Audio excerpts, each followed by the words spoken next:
ಮಂಡ್ಯದಲ್ಲಿ ನಡೀತಾ ಇರುವಂತಹ ಹೈ ಡ್ರಾಮಾ ಕೆರೆಗೋಡು ಹನುಮ ಧ್ವಜ ತೆರವು ಪ್ರಕರಣ ಪ್ರತಿ ದಿನದಿಂದ ದಿನಕ್ಕೆ ಬೇರೆ ಬೇರೆ ತಿರುವುಗಳನ್ನು ಪಡ್ಕೊಳ್ತಾ ಇದೆ. ಈಗ ಬಂದಿರುವಂತಹ ಮಾಹಿತಿ ಪ್ರಕಾರ PDO ಅವರು ಸಸ್ಪೆಂಡ್ ಆಗಿದ್ದಾರೆ, ಅಮಾನತು ಮಾಡಲಾಗಿದೆ ಅನ್ನುವಂಥ ಮಾಹಿತಿಗಳು ಬರ್ತಾ ಇದೆ. ಇದರ ಜೊತೆಗೆ ಮನೆ ಮನೆಗೆ ಕೇಸರಿ ಧ್ವಜ ತಲುಪಿಸ್ತೀವಿ ಅಂತ BJP, ಆದರೆ ನಾವು ತ್ರಿವರ್ಣ ಧ್ವಜ ತಲುಪಿಸ್ತೀವಿ ಅಂತೇಳಿ ಕಾಂಗ್ರೆಸ್, ಅದು ಕೂಡ 1 ಲಕ್ಷ ಧ್ವಜಗಳನ್ನು ಅಲ್ಲಿಗೆ ತಲುಪಿಸ್ತೀವಿ ಮನೆ ಮನೆಗೆ ಅನ್ನುವಂಥದ್ದು. ಹಾಗಿದ್ರೆ ಈ ಕೆರೆಗೋಡು ಹನುಮ ಧ್ವಜ ಪ್ರಕರಣ ನಿಜವಾಗಿ ಪಾಲಿಟಿಸೈಸ್ ಆಗಿದ್ದು ಯಾವ ಕಾರಣಕ್ಕೆ? ಆ ಸಮಸ್ಯೆಯನ್ನು ಆರಂಭದಲ್ಲೇ ಶಮನಗೊಳಿಸುವ ಎಲ್ಲ ಶಕ್ತಿ ಇತ್ತ ಜಿಲ್ಲಾಡಳಿತಕ್ಕೆ, ಅದನ್ನು ಮಾಡಿಲ್ವಾ? ಸ್ವಲ್ಪ ಹೆಚ್ಚಾಗಿ ಅದನ್ನು ತೆಗೆದುಕೊಂಡ ಕಾರಣಕ್ಕಾಗಿ ಈ ಪರಿಸ್ಥಿತಿ ಬಂದೊದಗಿದೆಯಾ ಗೊತ್ತಿಲ್ಲ. ಮತ್ತೊಂದು ಕಡೆ ಮುಖ್ಯ ವಿಚಾರಕ್ಕೆ ಸಂಬಂಧಪಟ್ಟ ಹಾಗೆ CAA ಜಾರಿಯಾಗತ್ತಂತೆ ಮುಂದಿನ ವಾರದಲ್ಲಿ, ಇದರ ಬಗ್ಗೆ ಕೂಡ ಹೇಳ್ತೀನಿ. ಜೊತೆಗೆ ಕರ್ನಾಟಕದಲ್ಲಿರುವ ಶತ್ರು ಆಸ್ತಿಗಳು ಎಷ್ಟು ಕೋಟಿ ಬೆಲೆ ಬಾಳುತ್ತೆ, ಏನೀ ಶತ್ರು ಆಸ್ತಿ, ಇವೆಲ್ಲದರ ಬಗ್ಗೆ ಹೇಳ್ತೀನಿ. ಅದಕ್ಕಿಂತ ಮೊದಲು ಈ ಕ್ಷಣದ ಹೆಡ್ಲೈನ್ಸ್.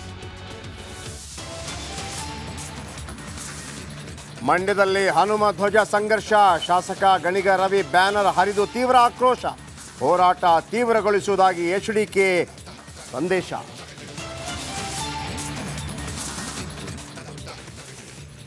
ಸಕ್ಕರೆ ನಾಡಲ್ಲಿ ಕೇಸರಿ ರಾಜಕಾರಣದ್ದೇ ಸದ್ದು, ವೋಟ್ಗಾಗಿ ಧರ್ಮ ಧ್ವಜ ಹಾರಿಸಿದ್ದಾರೆ ಎಂದ ಸಿದ್ದು, ಕಾಂಗ್ರೆಸ್ನಿಂದ ಮುಸ್ಲಿಂ ಓಲೈಕೆ ಅಂತ BJP ಗುದ್ದು.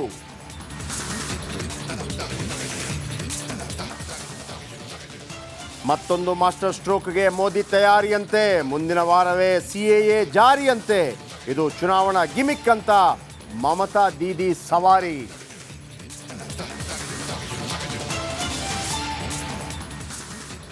ಬಿಹಾರಕ್ಕೆ ಬಂತು ರಾಹುಲ್ ಗಾಂಧಿಯವರ ಯಾತ್ರೆ, ನಿತೀಶ್ ವಿರುದ್ಧ ಕೈ ನಾಯಕರ ಅಸಮಾಧಾನ, INDA ಮೈತ್ರಿಕೂಟ ತೊರೆಯಲು ಶಿವಸೇನೆ ಶತ ಪ್ರಯತ್ನ.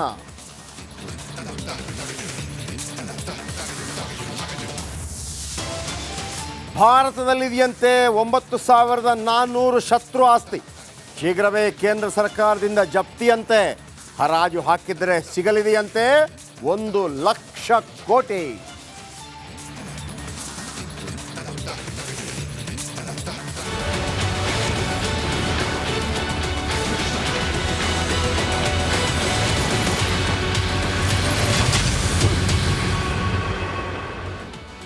ಬಹಳ ಸುಲಭವಾಗಿ ಬಗೆಹರಿಸಬಹುದಾಗಿದ್ದ ಕೆರೆಗೋಡು ಹನುಮ ಧ್ವಜ ಪ್ರಕರಣ ಇದೀಗ ಗ್ರಾಮ ಪಂಚಾಯಿತಿ PDO ಅಮಾನತಿನೊಂದಿಗೆ ಮತ್ತೆ ಮುಂದುವರೆದಿದೆ. ಕೆರೆಗೋಡು ಹನುಮ ಧ್ವಜ ತೆರವು ಪ್ರಕರಣ, ಕೆರೆಗೋಡು ಗ್ರಾಮ ಪಂಚಾಯಿತಿ PDO ತಲೆದಂಡವಾಗಿದೆ.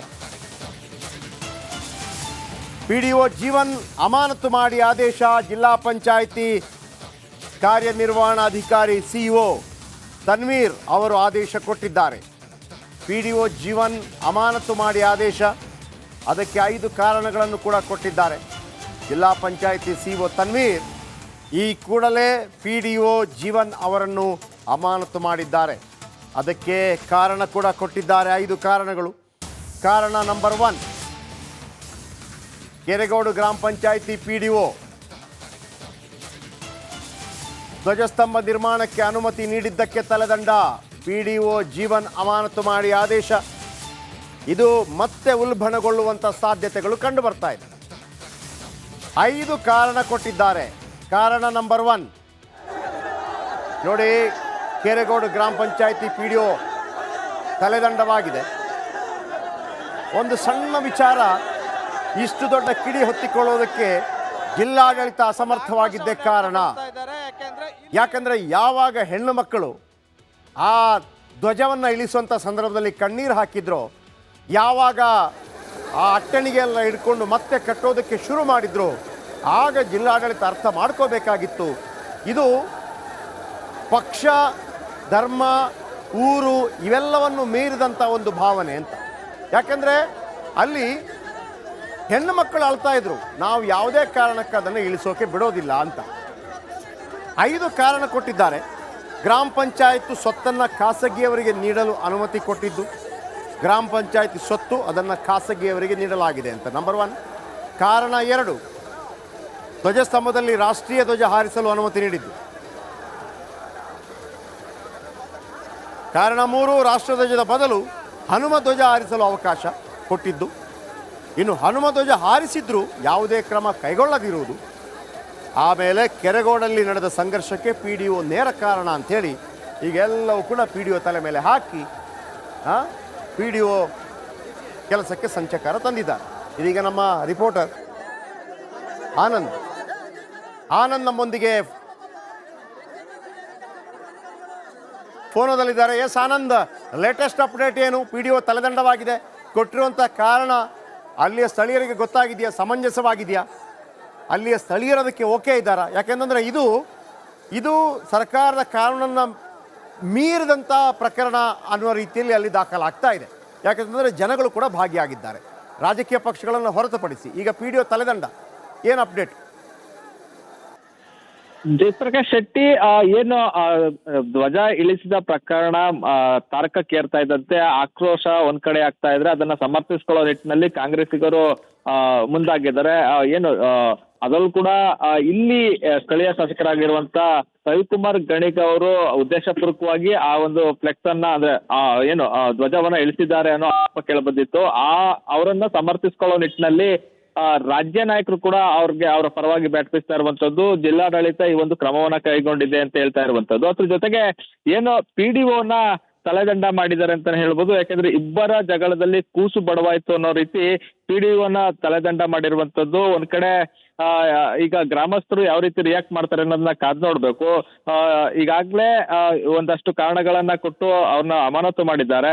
ಖಾಸಗಿ ಜಾಗ ಆಗಿದ್ರೆ ನಾವೇನು ಪ್ರಶ್ನೆ ಮಾಡ್ತಿರ್ಲಿಲ್ಲ ಅಂತ ಹೇಳಿ ಅಧಿಕಾರಿಗಳು ಹೇಳ್ತಾನೆ ಬರ್ತಾ ಇರುವಂತದ್ದು. ಸರ್ಕಾರಿ ಜಾಗ ಆಗಿರೋದ್ರಿಂದ ಅಲ್ಲಿಗೆ ಧ್ವಜಸ್ತಂಭವನ್ನ ನಿರ್ಮಾಣ ಮಾಡೋದಕ್ಕೆ ಅವಕಾಶನೇ ಕೊಡೋದಕ್ಕೆ ಬರೋದಿಲ್ಲ ಅಂತ ಮೊನ್ನೆನೂ ಕೂಡ ಹೇಳಿದ್ರು. ಅದೇ ಒಂದು ಪ್ರಮುಖ ಕಾರಣವನ್ನ ಕೊಟ್ಟು PDOವನ್ನ ಸಸ್ಪೆಂಡ್ ಅನ್ನ ಮಾಡಿದ್ದಾರೆ. ಅದ್ರ ಜೊತೆಗೆ ಏನು ಧ್ವಜಸ್ತಂಭಕ್ಕೆ ಅನುಮತಿ ಕೊಟ್ಟಿರೋದೇ ತಪ್ಪು. ಅದ್ರ ಜೊತೆಗೆ ಏನು PDO ಅವರು ಇಲ್ಲಿ ಒಂದಷ್ಟು ಕಾನೂನುಗಳನ್ನ ಗಾಳಿಗೆ ತೂರಿರುವಂತದ್ದು. ಜೊತೆಗೆ ಮೊದಲೇ ಒಂದಷ್ಟು ಕ್ರಮಗಳನ್ನ ಕೈಗೊಳ್ಬೇಕಾಗಿತ್ತು. ಧ್ವಜ ಆರಿಸಿದ್ರು ಕೂಡ ಮೇಲಧಿಕಾರಿಗಳ ಗಮನಕ್ಕೆ ತಂದಿಲ್ಲ, ನಿರ್ಲಕ್ಷ್ಯ ಮಾಡಿದ್ದಾರೆ. ಜೊತೆಗೆ ಯಾವಾಗ ಸ್ಥಳೀಯರಿಂದ ದೂರು ಬಂತು ಜಿಲ್ಲಾಧಿಕಾರಿಗಳ ಲೆವೆಲ್ಗೆ ಹೋಯ್ತು ಆನಂತರ. ಓಕೆ, ಥ್ಯಾಂಕ್ ಯು ನಿಮ್ಮೆಲ್ಲ ಮಾಹಿತಿಗಾಗಿ. ಎಸ್ ವೀಕ್ಷಕರೇ, ಇದು ಒಂದು ಸೂಜಿಯಿಂದ ಪ್ರಾಬ್ಲಮ್ ಸಾಲ್ವ್ ಆಗಬೇಕಾದಂತಹ ಸಮಸ್ಯೆಯನ್ನ ಕೊಡಲಿ ತಗೊಂಡ್ರು ಅನ್ನುವಂಥ ರೀತಿಯಲ್ಲಿ ಆಗಿದೆ.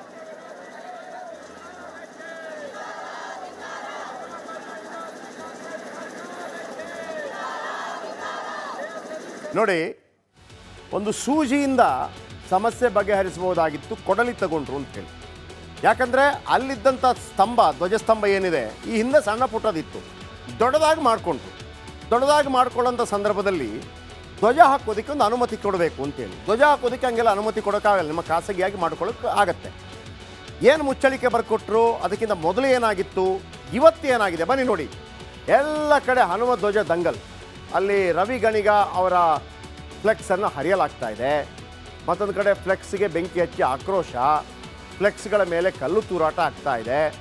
ರವಿ ಗಣಿಗ ಮಂಡ್ಯದಿಂದ ಈ ಬಾರಿ ಮೊದಲ ಬಾರಿ ಗೆದ್ದು ಬಂದಿದ್ದರು. ಕಳೆದ ಬಾರಿ ಕೂಡ ಅವರು ಸ್ಪರ್ಧೆ ಮಾಡಿದ್ರು, ಆ ಬಾರಿ ಸೋಲುಂಟಾಗಿತ್ತು. ಈ ಬಾರಿ ಗೆದ್ದಿದ್ದಾರೆ, ಕಾಂಗ್ರೆಸ್ನಿಂದ ಗೆದ್ದು ಬಂದಿದ್ದಾರೆ.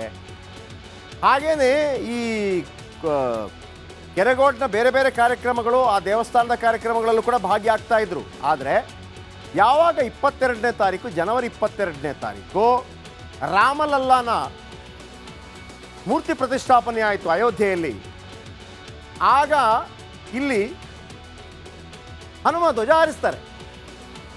ಆನಂತರ 26ನೇ ತಾರೀಕು ಗಣರಾಜ್ಯೋತ್ಸವ, ಅವತ್ತು ರಾಷ್ಟ್ರಧ್ವಜವನ್ನು ಕೂಡ ಹಾರಿಸ್ತಾರೆ. ಹನುಮ ಧ್ವಜ ಅಲ್ಲೇ ಬಾಕಿ ಇರುತ್ತೆ, ಅದನ್ನು ರಾತ್ರೋರಾತ್ರಿ ಅಧಿಕಾರಿಗಳು ಬಂದು ಇಳಿಸಿದ್ರು ಅನ್ನೋದು ದೊಡ್ಡ ಮಟ್ಟದಲ್ಲಿ ಈ ರೀತಿ ಗಲಭೆ ಆಗೋದಕ್ಕೆ ಕಾರಣವಾಗಿದೆ.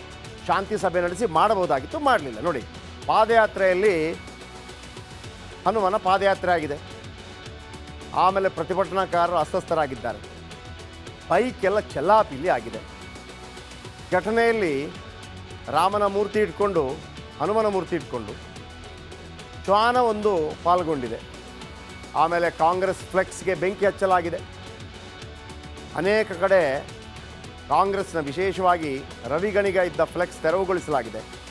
ಫ್ಲೆಕ್ಸನ್ನು ಹರಿದು ಹಾಕಿದ್ದಾರೆ ಕಾರ್ಯಕರ್ತರು. ಪ್ರತಿಭಟನಾಕಾರರಿಗೆ ಗಾಯಗಳಾಗಿದೆ. ಪ್ರತಿಭಟನೆ ಕಿಚ್ಚು ಜೋರಾಗಿದೆ. ಕಾಕಿ ಜೊತೆ ವಾಗ್ವಾದ ಕೂಡ ಉಂಟಾಗಿದೆ.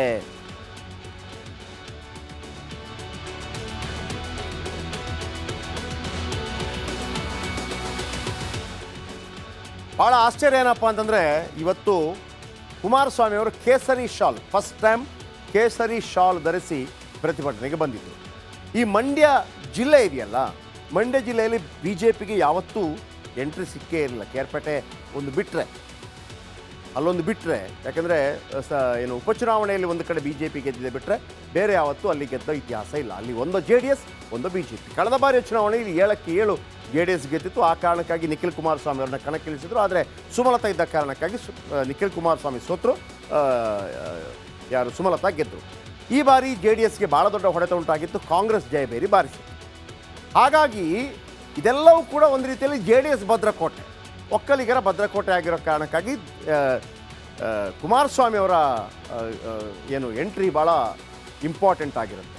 ಒಂದು ಗಮನಿಸಿದಾಗ ಹೇಗನ್ನಿಸ್ತು ಅಂದರೆ ಬಿ ಜೆ ಪಿಯ ನಾಯಕ ಕುಮಾರಸ್ವಾಮಿ ಅನ್ನೋ ರೀತಿಯಲ್ಲಿ ಅಲ್ಲಿ ನೋಡಿ ನೀವು, ಅಲ್ಲಿ ಕುಮಾರಸ್ವಾಮಿ ಇದ್ದಾರೆ, ಪಕ್ಕದಲ್ಲಿ ರಾಷ್ಟ್ರೀಯ ಪ್ರಧಾನ ಕಾರ್ಯದರ್ಶಿಯಾಗಿ ಕೆಲಸ ಮಾಡಿದಂಥವ್ರು, ಸಚಿವರಾಗಿ ಕೆಲಸ ಮಾಡಿದಂಥವ್ರು, ರಾಜ್ಯಾಧ್ಯಕ್ಷ ಪಟ್ಟಕ್ಕೆ ಫೈಟ್ ಇದ್ದಂಥವರು ಸಿ ಟಿ ರವಿ ಅವರು ಕೂಡ ಪಕ್ಕದಲ್ಲಿ ಒಂದು ರೀತಿಯಲ್ಲಿ ನಿಂತಿದ್ದಾರೆ. ಅಂದರೆ ಬಿ ಜೆ ಪಿಯ ನಾಯಕ ಅನ್ನೋ ರೀತಿಯಲ್ಲಿ ಬಿಂಬಿತ ಆಗ್ತಾ ಇದ್ದಾರೆ. ಅನ್ನದಾನಿ ಅವರೆಲ್ಲ ಇದ್ದಾರೆ. ಆದರೆ ಮುಖ್ಯವಾಗಿ ಆಮೇಲೆ ಅಲ್ಲೊಂದು ಫ್ಲೆಕ್ಸ್ ನೋಡಿದೆ ನಾನು ಇವತ್ತು ಬೆಳಿಗ್ಗೆ. ನನ್ನ ಗೆಳೆಯರೊಬ್ಬರು ಕಳಿಸಿದರು. ಒಂದು ಕಡೆ ದೇವೇಗೌಡರು, ಮತ್ತೊಂದು ಕಡೆ ದೇವೇಗೌಡರು, ಅದಾದ ನಂತರ ಪ್ರಧಾನಿ ನರೇಂದ್ರ ಮೋದಿ ಅವರು, ಆಮೇಲೆ ಕುಮಾರಸ್ವಾಮಿ. ಲೋಕಲ್ ಲೀಡರ್ ಲೆಕ್ಕಕ್ಕೆ ಇಲ್ಲ. ಯಾರೋ ಹೇಳ್ತಾ ಇದ್ರು ಹೀಗೆ ಬಿಟ್ಬಿಟ್ರೆ ಇನ್ನು ಕೆಲವೇ ದಿನಗಳಲ್ಲಿ B J P party office Padmanabhanagar ಆಗಿಬಿಡುತ್ತೆ ಅಂತೇಳಿ. ನೋಡಿ ಅಲ್ಲಿ ಸುತ್ತಮುತ್ತ ಇದ್ದ ಎಲ್ಲ ಕೇಸರಿ ಹಾಕಿದವ್ರು ಯಾರು ನೋಡಿ, ಸಿ ಟಿ ರವಿ ಬಿಟ್ಟರೆ ಎಲ್ಲ ಜೆ ಡಿ ಎಸ್ ಅವರು. ಜೆ ಡಿ ಎಸ್ ಅವರಿಗೆ ಹಸಿರು ಶಾಲೆ ಮರ್ತೋಗ್ಬಿಟ್ಟಿದೆ, ಅವರ ಪಾರ್ಟಿ ಶಾಲೆ ಮರ್ತೋಗ್ಬಿಟ್ಟಿದೆ. ಅಂದರೆ ಕುಮಾರಸ್ವಾಮಿ ಮತ್ತು ದೇವೇಗೌಡರು ಯಾವ ರೀತಿ ಎಂಟ್ರಿ ಕೊಟ್ಟಿದ್ದಾರೆ ಅಂತಂದರೆ, ಗೆಳೆಯರೊಬ್ಬರು ತಮಾಷೆ ಮಾಡಿ ಹೇಳ್ತಾ ಇದ್ರು, ನೋಡ್ರಿ ಇನ್ನು ಕೆಲವೇ ದಿವಸದಲ್ಲಿ ಅಲ್ಲಿ ಮಲ್ಲೇಶ್ವರಂ ಅಲ್ಲ ಪದ್ಮನಾಭನಗರಕ್ಕೆ ಎಲ್ಲ ಬಿ ಜೆ ಪಿ ನಾಯಕರು ಹೋಗೋದಕ್ಕೆ ಶುರು ಮಾಡ್ತಾರೇನಂತ. ಇರಲಿ, ಈ ನಡುವೆ ಬಿ ಜೆ ಪಿ ಮತ್ತು ಜೆ ಡಿ ಎಸ್ ನಾಯಕರು ಕೆರಳಿ ಕೆಂಡವಾಗಿದ್ದಾರೆ. ಮಂಡ್ಯದಲ್ಲಿ ಹನುಮ ಭಕ್ತರು ಅಬ್ಬರಿಸಿದ್ದಾರೆ, ಬೃಹತ್ ರ್ಯಾಲಿ ಮಾಡಿದರು, ಕಾಂಗ್ರೆಸ್ ನಾಯಕರ ಫ್ಲೆಕ್ಸ್ ಹರಿದು ಹಾಕಿದ್ದಾರೆ. ಏನಾಯಿತು ಇವತ್ತು ಬೆಳಗಿನಿಂದ ಸಂಜೆ ತನಕ, ಈ ಹೊತ್ತಿನ ತನಕ, ಬನ್ನಿ ಅದರ ರಿಪೋರ್ಟ್ ನೋಡೋಣ.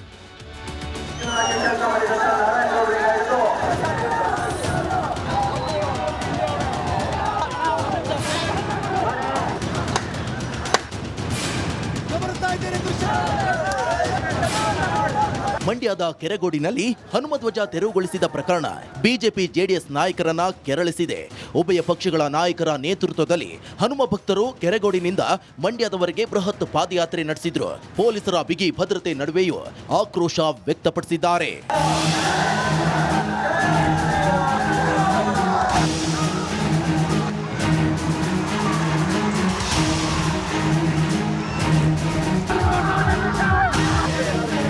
ಹುಲಿವಾನ ಗ್ರಾಮದಲ್ಲಿ ರಸ್ತೆಯುದ್ದಕ್ಕೂ ಹಾಕಲಾದ ಶಾಸಕ ಗಣಿಗ ರವಿಕುಮಾರ್ರನ್ನ ಅಭಿನಂದಿಸುವ ಫ್ಲೆಕ್ಸ್ ಹರಿದು ಆಕ್ರೋಶ ವ್ಯಕ್ತಪಡಿಸಿದ್ರು. ಪ್ರಕರಣ ಇಷ್ಟೊಂದು ಬೆಳೆಯಲು ರವಿ ಗಣಿಗ ಕಾರಣ ಅಂತ ಆಕ್ರೋಶ ವ್ಯಕ್ತಪಡಿಸುತ್ತಾ ಜೈ ಶ್ರೀರಾಮ್ ಘೋಷಣೆ ಕೂಗಿದ್ರು.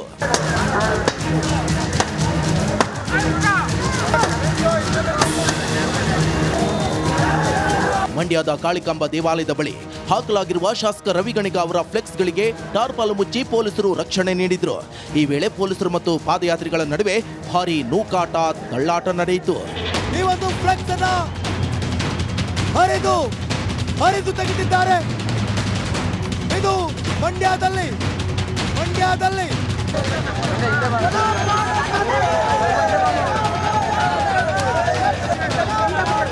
ಪ್ರತಿಭಟನೆ ವೇಳೆ ಹಿಂದೂ ಕಾರ್ಯಕರ್ತರೊಬ್ಬರ ಕಣ್ಣಿಗೆ ಗಾಯವಾಗಿದೆ. ಘಟನೆಯನ್ನ ಮಾಜಿ ಶಾಸಕ ಪ್ರೀತಂ ಗೌಡ ಖಂಡಿಸಿದ್ರು.